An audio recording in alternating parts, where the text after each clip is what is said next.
Саламатсыздарбы, кутмандуу кушуба көңүлдүү күнүңүздөр менен. Кайрадан эле сиздердин назарыңыздарда Келечек Турак Жай кооперативи болмокчу. Андыктан биз менен бирге болуңуздар. Бүгүнкү биздин мүчөбүз бул Келечек Турак Жай кооперативинен үй алган Динара айым болмокчу.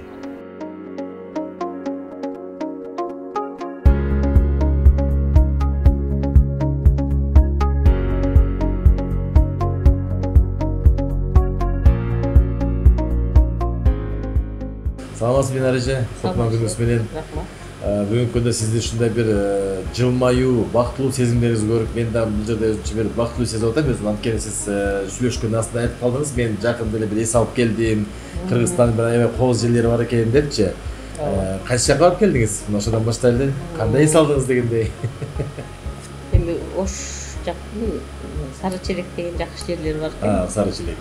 Ош жакта көрүп келдик. Керемет жерлер экен. Баары жакшы, баары жакты. Ошол жакшы эс алып келген экенсиз. Ошол эс алгандарыңызды өзүңүзгө буйруп, дагы андан да жакшы жактарга барганга аракет кылыңыз. Адам баласына биринчи ден соолук керек экен. Динара эже, эми айтсаңыз, мына баягы сөздөн эми ишке өтөлү. Биз Келечек Турак Жай кооперативинде канчалаган мүчөлөрүбүз үй алып келишет. Анын арасында мына сиз дагы бар экенсиз. Баштан эле айтсак, ушул Келечек Турак Жай кооперативине барганда сиз биринчиден каяктан угуп бардыңыз, ошодон баштасак.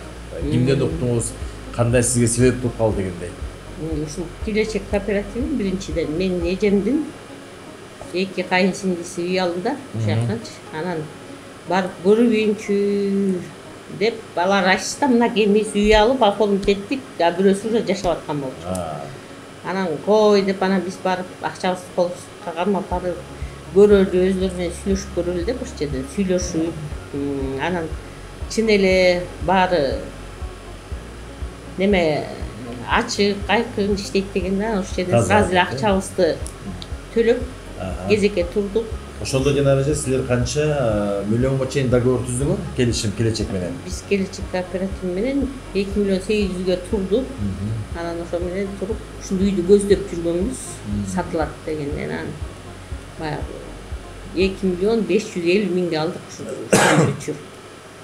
Ошол 2 миллион 550ге алып, ошо балдарыбызга, балдарыбыз үйлүү болуп калсын деген эмеде. Үйдү алып бердик да. Ооба, ошол сиз бул ошондо айта кетсеңиз, үйүңүз кайсы райондо жайгашкан, кайсы жакка карайт дегендей? Үйүбүз Бишкек шаарынын Октябрь районунда Каражыгач жаңы конушунун Аберон көчөсүндө жайгашкан. Үйдүн ичинде 5 бөлмөлүү үй. 5 бөлмөлүү. Санузелдери бар, центральный канализациясы бар, газы бар, природный газы. Анан жери болсо 3 сотик. Бул үйдү алганда өзү эле ушундай ремонт беле же ремонт жасадыңарбы? Эми любой адам алгандан кийин өзүнө жаккан шарттар түзөт. Анан, например, бир адам менен бир адамдын эмеси кусу деп коебузчу. Дал келбейт. Ар ким өзүнүн эмесине. Орустар айтканда в вкусах не спорят дейби. Ар ким өзүнүн вкусуна жараша баягы үйдү өзүнө ылайыктап жасап алат да. Анан ошо менен ремонт, анча-мынча ремонт кылып, өзүбүзгө ылайыктуу кылып жасап жашап атабыз декабрь айынан бери. Жакшы. Ошондо сиздер Келечек Турак Жай кооперативине азыр канча жыл менен договор түзгөнсүздөр? Канчадан төлөп атасыздар айына? 10 жылга договор түзгөнбүз. Биздин ошондо основной суммабыз 14.400дөн чыккан.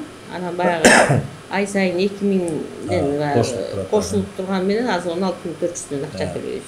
Буга чейин Динара эже кайсы жакта жашап келдиңиздер же өзүңүздөр башка үйүңүздө да барып эле же квартира турдуңардар эле? Жок, эмес. Жана башында айтып кеткендей, муну балабызга алып бердик да. Өзүбүз деле ушу шаарда эле жашап жүргөнбүз. Анан кийинчерээк өйдө жак Байтик селосундагы селосуна көчүп кеткенбиз да. Ошол жакта турабыз. Ошол жактан бияка анан келдиңиз. Бияка анан шаарга келдик. Жакыныраак. Балаңызга үй жактыбы анан? Жакты.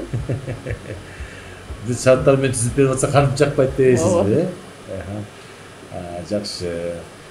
Негизи комнаталарда көрүп үйгө киргенде бизде байкадык, ремонттор аябай жакшы экен. Биз көп баягы мүчөлөрдүн үйүнө барганда алар айтып калышат да, биз үйдү даяр алдык, ремонту да өзүндө бар болчу депчи.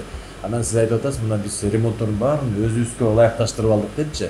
Чындыгында эле абдан жакшы ремонт экен. Бул үйдүн ээси кыргыздарбы же туугандарданбы? Жок, бул үйдүн ээси кыргыздар экен. Анан ошол кишилер сатып, бул биякта жашаган киши өзү инвалид болуп калган экен зрениясынан. Анан жер үйдөн кирип чыгыш кыйыныраак болот. Ошон үчүн анан квартира сатып алып кетишкен экен этаж үйдөн. Анан ушул үйдү сатабыз деп калгандан сатып алдык.